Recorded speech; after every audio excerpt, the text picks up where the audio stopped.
It's apple season and I'm standing in Chapin Orchard in Essex for the first day of the picking season this Saturday, but this year there are a few less apples on the trees.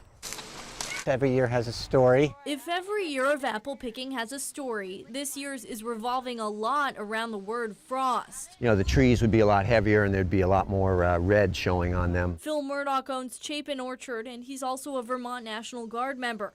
We saw him come home from overseas in May, and just days after he did, the late season frost hit. You look out in the orchard, it was just all white. It looks like cotton, like a cotton field out there. You walk out the next day and all the blossoms were brown. That frost affected every orchard differently. We recently spoke to Adams Orchard in Williston, not far from Chapin. At Adams, the crop made it out fine, but at Chapin, which lost more than half of the crop, it's common to see a tree without any apples right next to one that's full. And even within a tree, the profile of a tree, you'll see more frost damage to blossoms and apples lower. So we have more apples higher up this year.